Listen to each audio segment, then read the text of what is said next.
begin dan vanoggend weer met die 4de lesing. Die skepping van ons planeet Aarde. En dit is 13 Julie 2020, dit van viering. En nou is ons by die laaste 2 ontwikkelingsperiodes van die Aarde. So ons het by 4 opgehou, eintlik by 4 en nou is ons verder in 5. Ons het so 'n bietjie geraak aan 5. Hoofstuk 73. En dit is Yeshua wat direk praat, die skepper, dieselfde een wat al hierdie goed tot stand gebring het oor soveel lang tye. Hy leer ons nou, in die tyd van Adam, waarmee die 6de periode begin het, moes die aarde weer vir 'n deel groot veranderinge deur vuur en water deurmaak. En met hierdie geleentheid gaan die beskrewe pre-adamitiese geslag, saam met hulle huisdiere, nagenoeg heeltemal ten gronde. Sien julle? Nagenoeg. Dit beteken hulle is nie heeltemal ten gronde nie. Daar het 'n paar oorblyfsels deurgekom. Net soos die baie bosse en ander diere daarin, en die wat nie tot die huisdiere gereken kan word nie. Slegs enkele voëlsoorte bly bestaan, net soos die diere op die berge en in die water van die aarde. So lyk nie of daar 'n groot verandering in die visse en die voëls wel in die visse gekom het nie. Dan die diere op die berge kan 'n mens maar nou maar self gaan dink wat dit is. Maar die baie van die plante groei was nie meer nodig vir hierdie periode nie.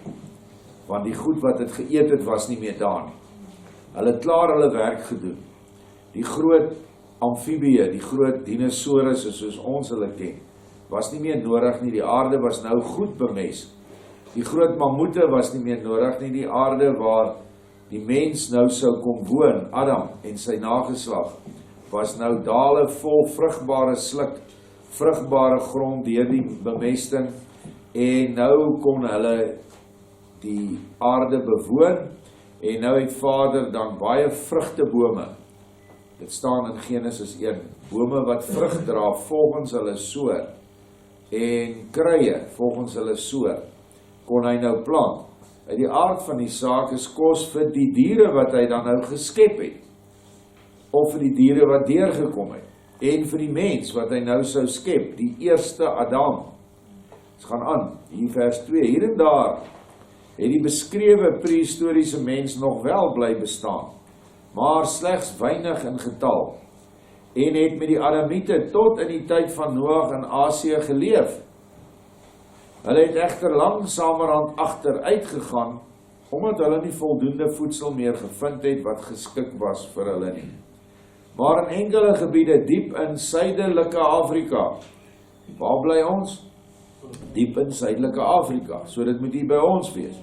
En op enkele groter eilande van die uitgestrekte aarde, kan nog enkele kwynende nakomelinge van die 5de periode aangetref word. Hulle is egter nog heeltemal wild. Onthou, hierdie boodskap is nou geskryf 180 jaar gelede ongeveer, wat omtrent 150, 60 jaar. Toe was hulle nog almal wild. Ons gaan aan. Hy sê, hier en daar, tog het hulle hier en daar vanaf die nakomelinge van Kain, iets wat hoër beskawing hulle eie gemaak. Hulle kan afgerig word vir verskillende soorte werk, maar in die grond van die saak tog niks uit hulle self bedink nie.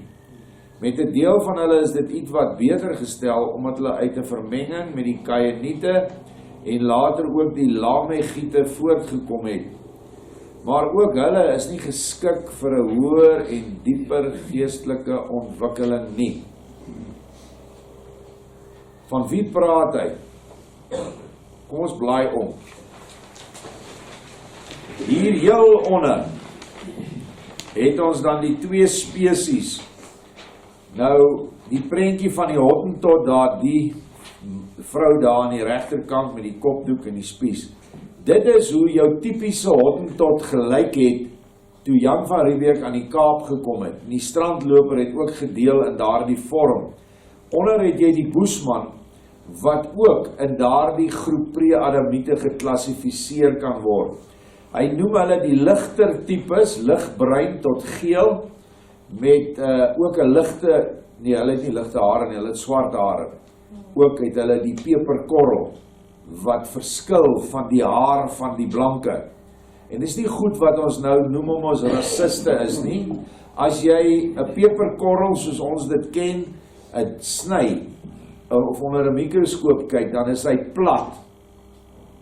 Waar 'n adamitiese haar rond tot ovaal is. Dis 'n ovaal ronde haar, dis hoekom hy reguit kan bly. Hierdie mense, as hulle hare of hulle wol wil reguit maak, dan moet hulle dit met baie groot moeite doen en hulle gebruik gewoonlik, wat is dit nou in Afrikaans? Caustic soda. Ja, chemikalie. Ja, chemikalie. Wat is caustic soda in Afrikaans? Asyn een of ander bytsoda. Hulle gebruik bytsoda. Dit is wat al hierdie hair whiteners en straightners uit bestaan. Dit is baie gevaarlik vir jou, maar nou ja, hulle gebruik dit. Hierdie spesie het Jan van Riebeeck ontmoet, die eerste lot was die strandlopers. Toe hy bietjie dieper binnekant toe gaan, toe kry hy die hottentotte. Hulle was nogal 'n aggressiewe lot, hierdie hottentotte, en daar was groot oorloë gewees. Gelukkig uiteindelik vir die Hollanders het die pokke hulle getref. Hoe die pokke by hulle gekom het, ek neem maar aan, het seker maar met 'n skip gekom, met matrose, en grootendeels is hulle toe uitgeroei, die strandlopers en die grootste deel van die hottentotte. Maar ongelukkig het baie van hierdie skepe gemors ingebring, wat onmiddellik met hulle gemeenskap gehad het. Hierdie Saartjie Baartman, wie se foto nou daar is, daai vroulike hottentot, was as 'n eksemplaar Europa toe gevat en oral geparadeer, en hulle het baie lelike dinge met hierdie vrou gedoen, die klomp wat in beheer was daardie tyd. En so het ons dan nou daai twee, die Boesman, die hottentot, die strandloper, is ook hulle wat met 'n klik-klak geluid, wat ons in die vorige lesing gesien het, ook praat. Hulle het dan ook vermeng, soos hy sê, met die kaieniete. Nou ek gaan nou daarby kom, as ons dan links onder kyk, sien ons nou weer die harige swart tipe. Ek kon nou eintlik die foto's van baie ou aborigines kry nie, maar jy kan duidelik sien, dis 'n heel ander spesie. Jy kan hom nie vergelyk met die blanke nie, en jy kan hom nie eens vergelyk met die swarte nie, want hy lyk nie soos ons swartes wat ons hier ken nie. En dit is feite, mense, dit is nie iets waaroor ek nou rassisties raak nie. Rassisme beteken om trots te wees op jou ras, het jy dit geweet? Dit is wat die Woordeboek aanvanklik gesê het. Vandag is dit net 'n wit man wat rassisties kan wees, as hy enigiets soos wat ek nou vir julle verduidelik, nou is ek 'n rassist. Nou, die foto daar in die middelbo, die kopbeen en dan daai swart soort van 'n aapgesig. Nou daai kopbene is gekry, jy kry die Cro-Magnon man, hy's meer in Europa gewees, dan het jy die Neandertal wat oor die aarde voorkom, dan het ons die een wat hier in Suid-Afrika naby Taung gekry is, daar in die Hartswater skema, en in Sterkfontein het hulle bevestiging gekry. Hulle het nou maar, die regterkantste is nie 'n foto nie, dit is nou maar 'n hoë skouer, of kom ons sê nou maar iemand wat dit saamgestel het hy dit nou maar so gemaak. Maar dit is omtrent soos hoe hulle gelyk het, baie harig, baie aapagtig, nog baie eenvoudig, 'n baie klein voorbrein. Die brein, hoe groter die holte hier is, bedoel ek hoe reguiter die gesig is, hoe meer verstand het die wese. Dit is hoekom die blanke 'n meer regop gesig het, waar jou ander rasse, veral hierdie pre-adamitiese vermengings, het 'n hoek wat afgaan tot by 60 grade, terwyl ons intussen 80 en 90 is. Dit sê maar net, dit moet so wees, want daar is nie eintlik 'n brein hier voor nie. En dit word bevestig deur IK. Ek gaan sommer alles bespreek wat hier is, dan wanneer ons daarby kom, kan ons gesels. In die middel, bo, is ook een van daai pre-adamitiese kopbene. Nou ongelukkig het hierdie ou klomp Darwiniste baie bedrog gepleeg met hierdie gebeendere. En ek gaan nie sê alles wat, selfs wat ek hier op die prentjie het, is reg. Hulle kon 'n kakebeen kry, dan het hulle sommer 'n kop daarop gemaak met gips en gesê, dis hoe hy gelyk het. Maar daar is daarom hier en daar heel skelette en heel kopbene wat vir ons sê dat daar wel sulke goed bestaan het, en dat hulle in verskillende forme gekom het. Different shapes and sizes. Heel bo links en heel bo regs het ons nou 'n opgrawing wat hulle bitter stil hou vir die wêreld. Daar is 'n instituut in Amerika waar al hierdie goed gebeure was, baie eksemplare, sekerlik in die honderde. Kyk net hoe groot is daai kop daar agter die ou, kan jy, ek weet nie of jy dit op die wit en swart mooi kan sien nie. Kyk daar, so daai ou is omtrent, seker die helfte, daai kop moet omtrent so hoog wees, net die kop alleen. Regs kan ons die gebeendere sien. Kyk nou net daar, hoe groot is dit? Dit bevestig dan ook die bestaan van reuse op die aarde. Ek kan nie vir jou sê of hierdie ene uit 'n pre-Adamiese tydperk kom nie, of in die tyd van Adam tot Noag. Ek vermoed Adam tot Noag, want as ek kyk na die kopbeen, dan sien 'n mens meer na die Adamitiese kopbeen uit, meer 'n voorkop met verstand. Nou weet ons Genesis 6 sê vir ons dat die engele wat hulle plek verlaat het met die vroue van die Adam gemeenskap gehad en reuse is gebore. Nou ja, hoe dit gebeur het en wat plaasgevind het, daar sal ons nou nie heeltemal weet nie, maar dit lyk of dit oorblyfsels is. Dan regs het ons dan daar staan uit man of daders. Nou hierdie ou, en daar in die middel so 'n lang foto is nog 'n foto van iemand in daai stam. Hulle word genoem die Basau, en hulle is bo in Afrika se Weskus. Kry jy hulle, vandag nog seker nie meer so baie nie, maar in die tyd wat hierdie artikels geskryf was, hulle leef in die bome. Hulle maak net soos ons op Sabbat se lesing gelees het, hulle maak neste in groot bome, en dis waar hulle bly. Hulle hardloop letterlik daai boom uit. Hulle is so aangepas. Maar kyk nou die skynskop, sien julle daar uit, man? Daar is feitelik, is seker dat baie na 60 grade, daai hoek. En dit wys dan dat daar in die voorholte van die brein feitelik niks is nie.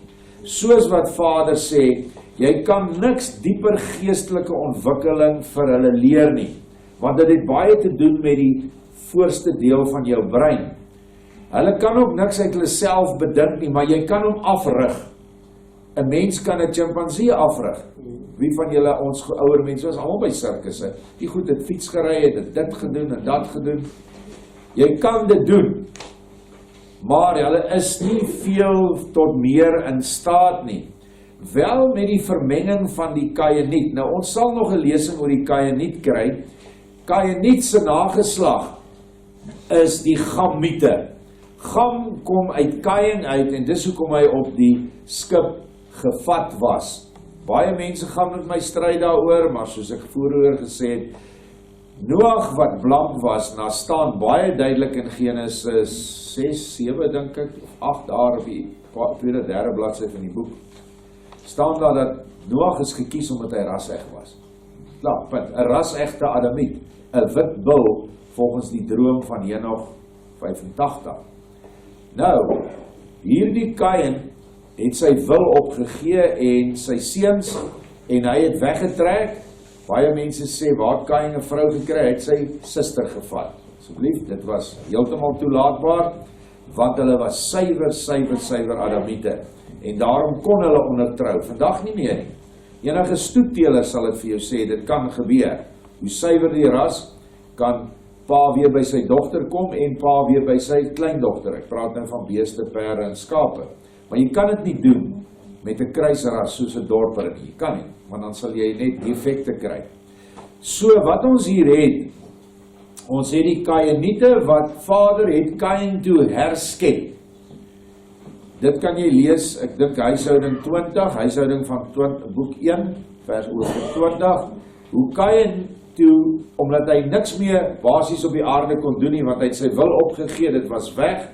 Hy het berou gekry, omdat hy sy broer vermoor het, en Vader vat hom, en hy sit hom in 'n ander orde. En daar staan baie duidelik, hy word swart, hy kry kruisies, maar hy het 'n redelike intellek, en hy het ook 'n redelike geestelike magte, wat as instink vir hom gegee is.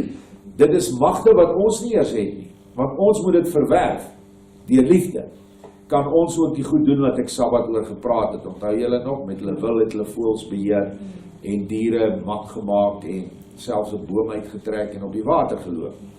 So nou later het hierdie pre-Adamiete en die Kainiete, nou die Kainiete het later afgetrek met die Nyl, of opgetrek met die Nyl, want die Nyl loop van suid na noord. En hulle was die Nubiërs genoem. En die Nubiërs was suiwer Kainiete. Wat ek gesê het, rooi lippe, swart handpalms en swart voetsole. Maar hulle het later hierdie pre-adamitiese tipes het hulle raak geloop en hulle het toe kruis vermeng.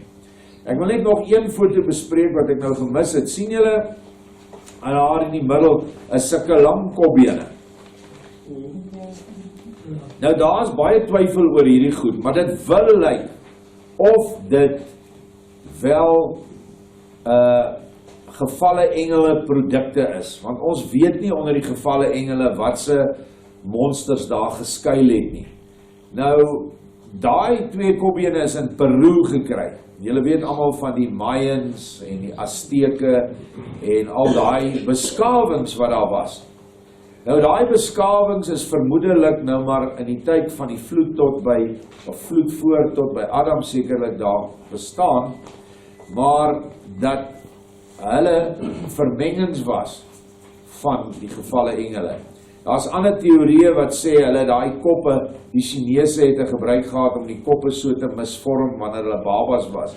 Maar ek kan nie glo dat jy 'n kop so kan misvorm nie. Daar's nie 'n manier nie. Maar hoe dit ook al sê. Baie verklarings, dis net goed dat ons kennis dra. Kom ons gaan aan. Die vers 3. Ek wil net voor ek vers 3, daai vorige stukkie wat ek in diep donker gemaak het. Hulle is nie geskik vir dieper geestelike ontwikkeling nie. Nou die woord van Vader is gegee vir mense met die vermoë tot dieper geestelike ontwikkeling. Punt, klaar. Daar's nie argumente daaroor nie. So, jy kan nie vir 'n perd dieselfde reëls hê as vir 'n donkie nie. 'n Donkie het 'n sekere stel reëls wat jy moet doen as jy hom wil maak en met hom wil werk, en 'n perd het iets anders. 'n Perd kan 'n wedren wen wat 'n donkie nie eers sal voltooi in 3 maal die tyd nie. So, dit is die verskil tussen ons, die adamitiese ras wat nou aan die begin van die 6de skepingsperiode geskep is en formeer is en 'n asem van lewe gekry het. Die woord asem of wind is gees. Ruach is gees. En dit is ook wind. So die gees wat eenmalig in Adam uitgestort het, onthou julle die vorige lesing, dit is nie in hierdie spesies uitgestort nie. Of dit nou Hottentot, Boesman, Aborigine, Kainiet vermeng met 'n pre-adamiet of Kainiet. Die Kainiet het ook nie daai gees ontvang nie. Hy het 'n ander gees ontvang waar hy wel 'n mate van godsbesef gehad het en waar hy ook 'n gewete gehad het, maar op 'n hele ander vlak. En dit moet ons nooit vergeet nie. Jy kan nie met hierdie wesens meng nie. Jy kan wel in vrede met hulle saam lewe as hulle vrede met jou wil hê.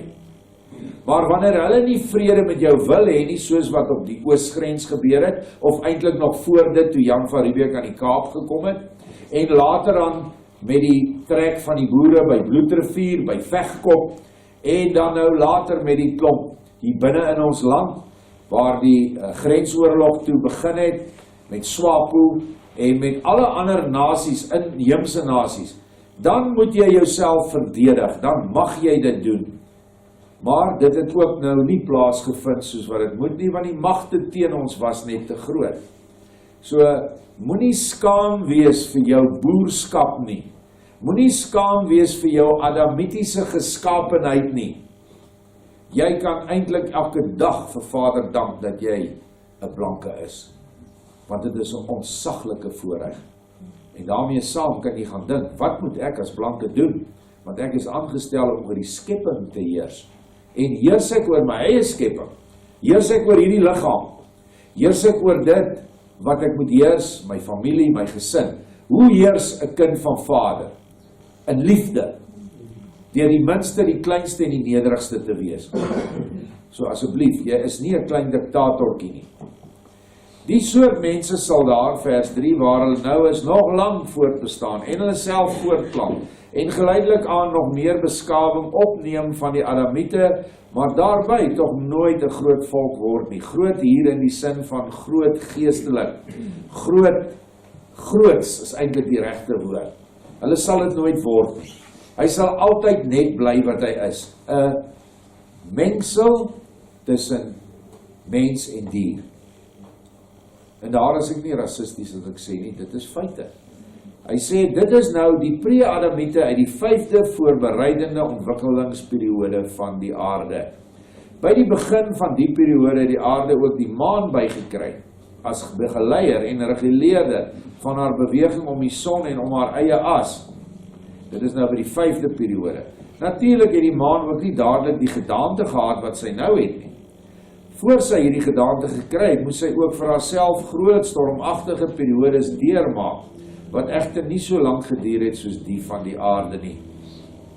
Maar vra my nou nie waarom daar vir die ontwikkeling van 'n hemelliggaam so onvoorstelbare lang tyd nodig is nie. Want dit lê in my wysheid en orde se besluit. Punt, klaar, glo dit of verwerp dit. Dis sy orde, hy het hierdie goed geskape, wie's ek en jy om te sê, hy het dit in 6 dae gedoen. Hier is sy woorde, maar hy sê dit is oor miljoene jare. Aanvaar dit of los dit. Hy sê, as die meester van 'n wingerd al die werk in een oomblik sou kon voltooi, wat sal hy dan die hele jaar deur doen? Die verstandige besitter van 'n wingerd maak egter vir homself 'n indeling van die werk. Het elke jaar iets te doen en hierdie daaglikse werksaamheid besorg hom ook steeds 'n nuwe saligheid.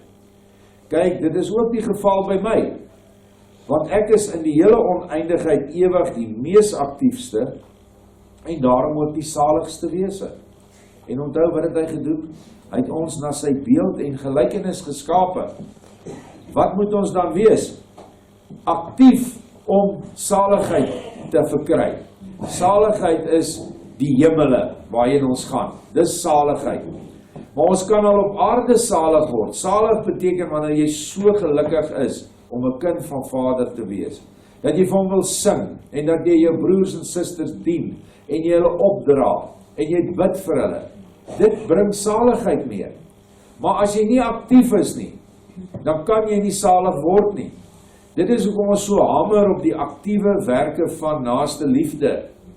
Jy kan nie net sit en wag soos sekere mense al vir ons gesê het by die herberg. Jy hoef net te wag vir die wedergeboorte. Dit sal na jou toe aankom. As nie 'n manier nie. Herhaal weer wat ek al soveel keer gesê het. As jy 'n erfdeel wil hê, moet jy dit gaan haal. As iemand vir jou sê, jy het R1 miljoen geërf, gaan jy gaan alles los. Om uit te vind waar, wie, in watter bankrekening, hoe kan ek dit so vinnig moontlik in my besit kry? Hier gee Vader vir ons die ewige erfdeel. Dis om kinders in sy huis te wees, en selfs nog meer, om sy bruid te wees. En niemand is so spring op en sê, hoe, waar, wat kan ek doen, wat moet ek alles los om dit te kry? Want daar is voorwaardes aan die erfdeel wat jy en ek kan kry. Jy moet sekere goed in jouself doen, en jy moet sekere goed op hierdie aarde doen. Dis toch logies, as jy vir 'n maatskappy aansoek doen, en jy kry 'n direkteurspos, dat jy nie op jou agterend gaan sit nie.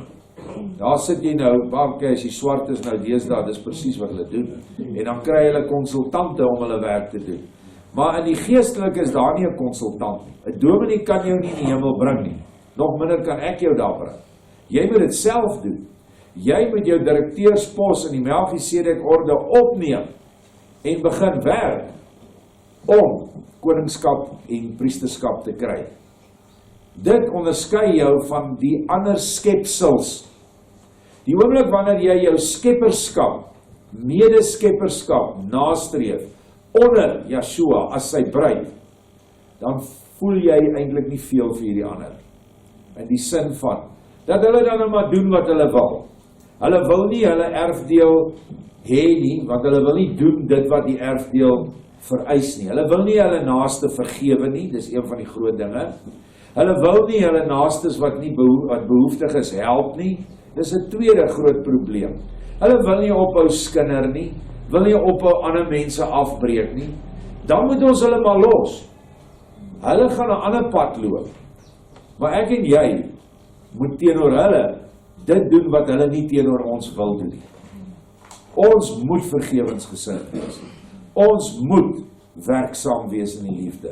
Ons moet vir hom loof en prys, sang en gebed, ramshorings blaas, want dit is opdragte wat hy vir ons gegee het. As jy dit nie wil doen nie, is ook goed so, maar dan word jy, of dan bly jy 'n skepsel. Maar as jy die goed doen, dan raak jy aktief in sy organisasie, in die bestuur van sy organisasie. En nou het jy jou erfdeel opgeneem. En dan gaan jy wedergebore word. Ek is so eenvoudig as 'n mens na dit so kyk. As die kinders van 'n huisvader in die voorjaar, dis in die lente die kersies, pruime, pere en appelbome in die tuin sien bloei, dan verheug hulle self weliswaar ook daaroor. Maar hulle sou tog liewer dadelik al die ryp vrugte wil sien en proe, as om hulle enkel en alleen aan die mooi bloeisels te verlustig. Is dit nie maar so nie? Jy sien die perskeboord en ons het nou hierdie jaar 'n lieflike boorde al oral begin die vrugte vorm, of nog nie nou nie, maar oral is vrugtebome. Hulle begin nou knoppies stoot. So hoop nie ons het laat ryp nie. Maar 'n wyse vader sê vir sy nog baie ongeduldige kinders: wees maar geduldig, my liewe kinders. Alles in die wêreld het sy tyd, volgens Elohim God se orde. En daarin kom alles tot rypheid. En ook so ek en jy, ons innerlike. Wees julle dus ook maar geduldig. Hierdie bloeiende bome sal ook nou oor 'n paar maande vol hang met ryp en soet vrugte. En ons sal dan met die Vader in die hemel daarvan geniet. Dit stel die kinders dan gerus. Wie is die geestelike kinders?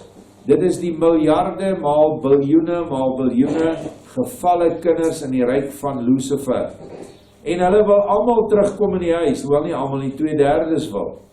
En dan het Vader toe nou hierdie oneindige lang periodes geneem en gesê, wees net rustig. Gaan ons nou eers deur die eerste ontwikkelingsfase, tweede tot by die 5de. En nou, die 6de ene, is die vrugte ryp aan die boom. En die eerste vrugte wat geplant was Adam en Eva. Net een vrugteboom. Eers was hulle een, toe het Vader hulle 2 gemaak, manlik en vroulik geskei. En dit is hoekom ek en jy deel is van hierdie 2 geslagte, manlik of vroulik. Vandag is daar 'n klomp ekstra, maar nou weet julle, dis mos net so 'n klomp nonsens van Satan.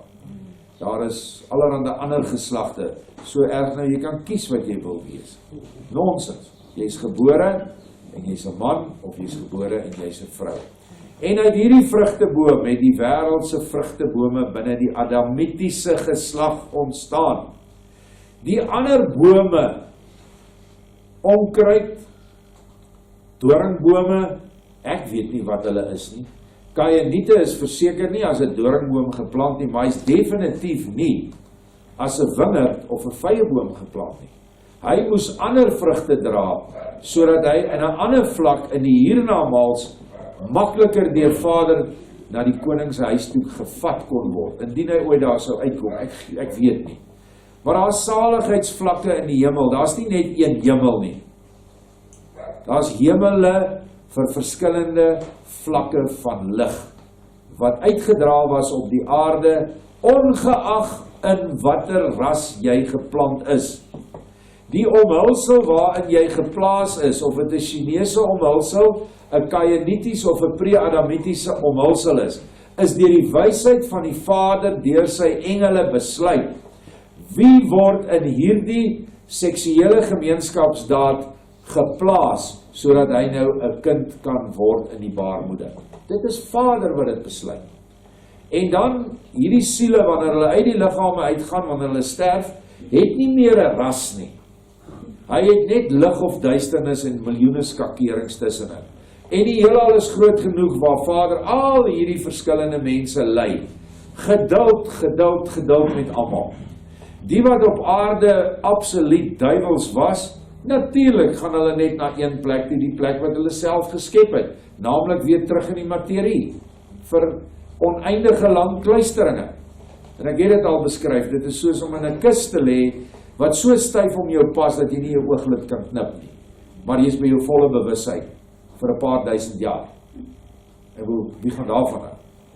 Nou ja, Hy sê, dan sit hy sommer die ou onder 3 kilometer ys ook as hy wil, as hy bietjie warm was. Dan kan hy nou maar daar vir 'n paar duisend jaar daai koue voel. En julle weet almal, koue is nie lekker.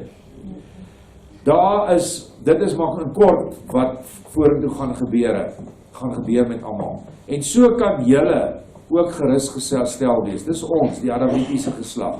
Ook al sien julle nie reeds oral op die aarde die volkome ryp vrugte van my leer nie. Op die regte tyd sal hulle wel ryp word. Ons is nou in die tyd waar hy met krag hierdie klomp vrugte gaan ryp maak. Dit wat oor ons kom, wat voor ons lê. Want julle kan julle goed voorstel dat ek nie verniet en te vergeefs die lewende saad van my woord onder julle uitgestrooi het nie. Van vandag tot môre kan daar egter nog geen volledige ryping plaasvind nie.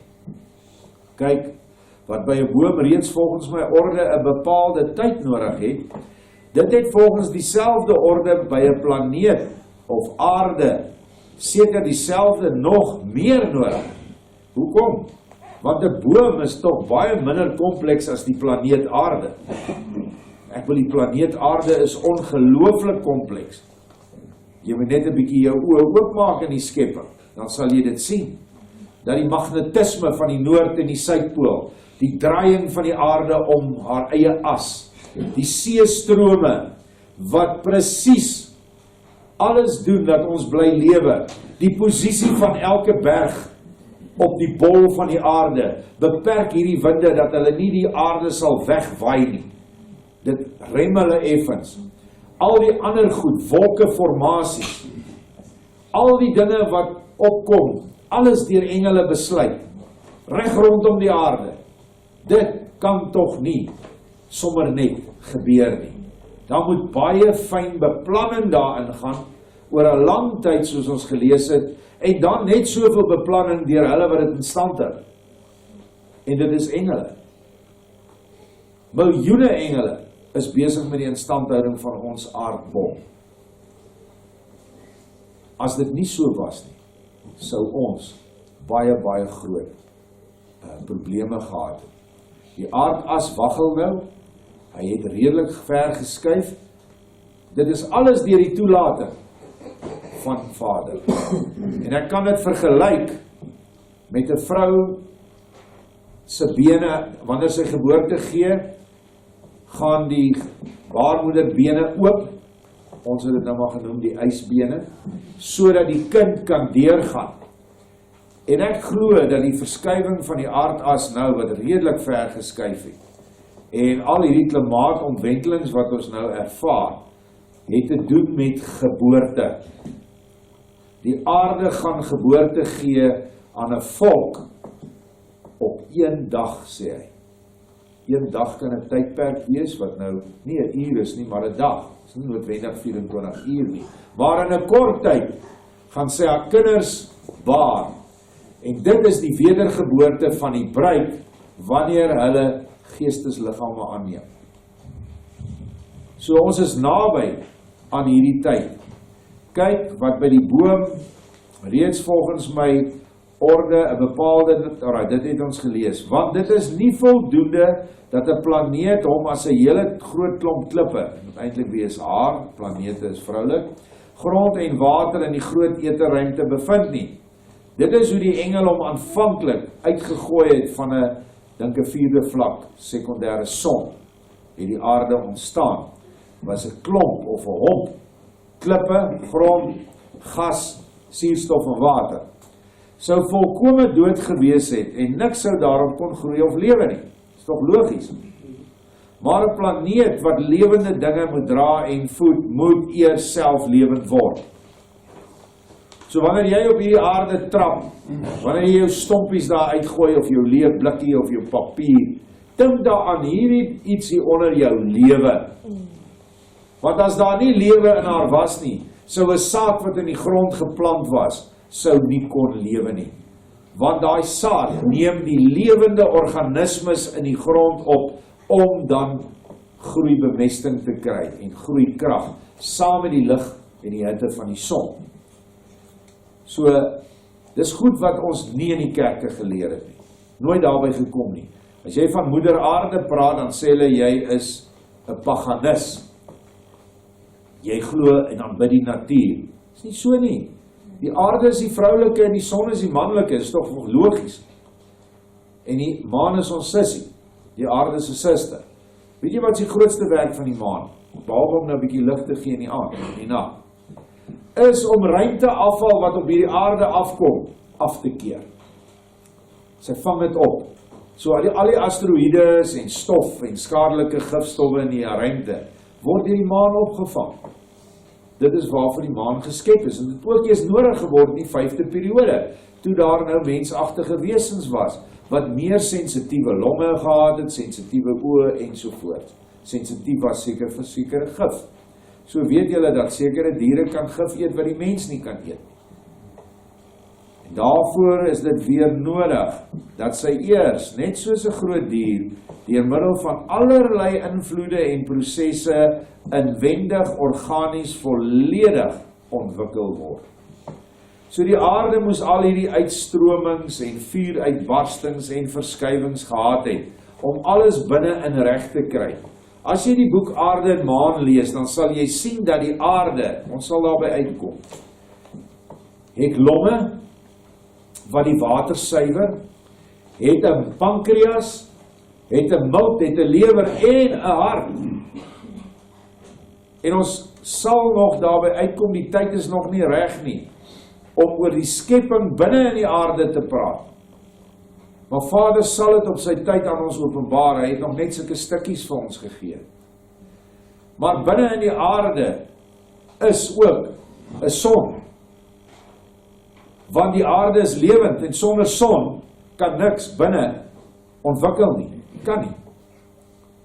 Die aarde is oop by die Noordpool en die Suidpool. Het julle dit geweet? Daar is 'n gat daar van oor die 80 kilometer bo. Onder by die Antarktika is ons nie so seker nie, want baie van dit lê onder die ys. Maar as jy onder daai ys gaan, en daar is genoeg gedokumenteerde bewys, is daar 4 warm water in groot ondergrondse tonnels, massiewe goed, waarmee die Duitsers met hulle duikbote ingegaan het en 'n basis opgerig het, al in 1940s. Al hierdie goed is gedokumenteer, maar het word nie vir die mensdom gegee nie, want hulle wil nie hê dat ons hierdie goed weet nie. Ons moet net die aarde sien as 'n dooie ding. So miskien skok ek julle vanmôre, maar dit is lesings vir die toekoms. Hy sê, weliswaar is in elke hemelliggaam in wording, net soos in 'n embrio in die moederliggaam, alles vir die hele volmaakte dierlike organiese lewensvorm reeds in die aanleg aanwesig. Maar in die begin van die ontwikkeling lê alles as te ware chaoties die mekaar, eers geleidelik kom daar orde en ontstaan daar vervolgens 'n organiese lewende geheel. Hoe dit ordelik gebeur, dit weet ek Jahwe, die skepper van hemel en aarde, omdat ek as enigste in alles die fundamentele orde aanbring. Wanneer julle egter self in die gees voleindig sal wees, sal julle ook insien hoe dit ordelik gebeur. Hierdie vers is so diep, want wat gebeur met 'n embrio in die moederliggaam? Dit is letterlik 'n koppie speld, nog kleiner. 'n Sperm is so klein dat jy hom nie kan sien sonder 'n mikroskoop nie. Wanneer hy by die eiersel ingaan en Vader plaas 'n siel daarin, dan is dit so klein. Maar hy sê in die aarde het presies dieselfde gebeur. Die kiem vir die lewe het in die binnekant van die aarde ontstaan. Dis hoe ek dit hier kan sien. Want die aarde is mos nou die baarmoeder. En die lewe waarvan hy hier praat, wat se lewe praat hy? Hy praat van alle lewe. Maar hoofsaaklik die lewe van die doelwit. En die doelwit van al die tye se ontwikkeling en lewe was die lewe van die Adam in wie hy sy asem kon inblaas. So waar sou daai embrio bevrug geword het? Volgens hierdie vers in die middel van die aarde. Maar kom ons gaan aan. Uit die ontwikkelingsperiodes wat ek nou so eenvoudig en helder moontlik vir julle uiteengesit het, kan julle egter nog iets aflei, en wel wat die eintlike rede is waarom die profeet Moses die skepping in 6 dae ingedeel het. Moses het al hierdie kennis gehad, wat ons nou vanoggend hier lees. Hy het alles geweet. maar hy moes dit vir die mense gee wat ver agter hom was.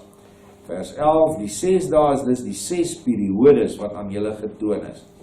Wat elke geskape wese ten eerste in natuurlike opsig en verder soos by julle mense ook die geval is, ook vir die ryping en vervolmaking van sy siel en sy gees moet deurmaak. Eers hierna kom die 7de periode van rus, en dit is die saligste ewige lewe. Die 7de periode heet egter rus, omdat daar geen dwang, geen oordeel en geen angstige sorg meer op die voleindigde gees druk nie, maar dat sy bestaan vir ewig oorgaan in die volle mag van kennis, insig en die algehele vrye wil. Waarom is hierdie 2 verse vir ons so belangrik? Want ons staan nou aan die einde van die 6de periode en die begin van die 7de periode, wat hy al reeds vir ons gesê, net 1000 jaar lang gaan wees. Die eerste 5 het miljoene, biljoene jare geduur, die 6de ene het 6000 jaar geduur, ons is nou aan die einde, die mens is geskape, volmaak na die beeld van Elohim. Wat sê dit? Dit sê, dit is die finale wedergeboorte. Ons is nog nie volmaak na die beeld van Elohim geskape nie. Ons moet daai beeld verkry. Deur werk aan onsself, wat ek net nou beskryf het. En dan, wanneer ons dit kry, gaan ons oor, maar dit vind plaas op die 6de dag, nou in die 6000ste jaar, het ons die potensiaal en die moontlikheid om vorm te word tot 'n beeld van Vader en 'n gelykenis. As ons dan beeld en gelykenis van hom is, wanneer hierdie vleisliggaam weg is, en ons het 'n eteriese liggaam wat enige plek kan beweeg en gaan waar hy wil, net deur jou denke, nie net op die aarde nie, maar ook verder glo ek, dan het jy die 7de dag van rus bereik, want rus kan net plaasvind as Satan gebind is. Satan word nou aan die einde van hierdie periode gebind vir almal, dit is so. Maar dit gaan 'n groot verwoesting plaasvind, of gaan plaasvind om dit te laat gebeur. En 8 miljard mense gaan in materie gekluister word vir 1000 jaar. Min die wat Yeshua gevind het. Hulle gaan nie. Party van hulle gaan oor na die nuwe aarde toe. Inteendeel, daar's 'n spesifieke syfer wat oorgaan. Openbaring sê dit 144.000 en soos ons dit nou al het, mans en 144.000 vrouens. Hulle gaan oor. Hulle kry nou hierdie liggame op die aarde wat Vader weer eens gaan herskep. Met 'n verskil. Nie soos by die vrugteboom oor 'n lang tyd nie, maar oor 'n kort tyd. Want hy sê daar's soveel siele wat gebore wil word op hierdie aarde binne in mense, dat hy nou nie eers net Adam en Eva gaan gee vir die 1000 jaar nie. Hy gee sommer 144.000 Adams en 144.000 Evas, sodat daar miljoene kinders gebore kan word. Sover ek onthou het hy gesê, daar sal meer mense wees op die 1000-jarige vrederyk aardbol, as wat daar nou is. Maar omdat almal net dit gaan hê wat hy nodig het, en ouens nie 20 en 30 plase gaan hê, en regerings oneindige grond vir hulle self inpalm nie, gaan dit, die aarde sal dit dan kan dra, en die hele aardtoestand gaan paradysagtig wees, sodat dit soos 'n paradys gaan wees, en daar gaan soveel grondstowwe en hulpmiddele wees. Ek glo nie ons gaan vleis eet nie, ek glo ons gaan plante eet, en ons gaan vrugte eet, en miskien vis, ek weet nie. Maar ons hoop maar daar is 'n T-bone steak boom, of 'n skaapchoppie boom, nee. Dit wat ons gaan na smag, gaan iets heel anders te wees. Gaan heeltemal iets verheerliks wees, want kos, onthou nou, wat is jy? Jy is wat jy eet. So die sieledele wat jy gaan eet, gaan jy nou reinig. Wie is in die sieledele? Wat is in die sieledele van die minerale ryk, die plante ryk en die diere ryk? 8 miljard gekluisterde sieledele, of sieledele, 6000 jaar se sieledele wat in die hel is. Die woord sê dit, die see gee sy opbrengs, die dood gee sy opbrengs en die doderyk gee sy opbrengs. Daai sieledele gaan alles in hierdie 3 ryke in. Wat moet ons doen? Ons moet heers. Wat gaan gebeur wanneer ons heers? Wanneer ons reg eet en reg leef en in liefde leef, versag ons die sieledele. Soos wat 'n arend 'n hasie eet. 'n Arend se sieledele is baie hard en kan 'n mens sê roofsigtig. Maar 'n hasie is nie 'n lieflike ding om mee te speel nie. Nou daai bloed van hom het baie liefdevolle sieledele in. Nou soos wat die arend deur geslagte heen baie hasies eet en klein bokkies, word sy sieledele ook meer liefdevol en sag. Dit is hoekom Vader sê uiteindelik sal in die 1000-jarige leeftyd die leeu en die os sal strooi eet en die kind sal by 'n gat van 'n slang speel. Want die slang sal nie meer die kind wil verslind en nog minder die leeu die os. Hoekom? Want die os eet nou kos wat vir hom gegee is, maar die leeu eet dit ook. So die leeu hoef nie nou diere te verskeer nie. En daai hele ding wat ons nou in die skepping het, waar die groot vis eet die klein vis, klein tot die plankton, wat ook lewende diertjies is, dit verdwyn. Hoe dit gaan werk, verstaan ek nie mooi nie. Maar dis hoekom het genoem word 'n vrederyk. Want daar gaan vrede wees tussen die mense en tussen alle spesies en tussen plant en mens en plant en dier en grondbodem en mens. Daar gaan nie meer stryd wees nie. Mens kan amper nie dink hoe dit is om so te leef. Dankie.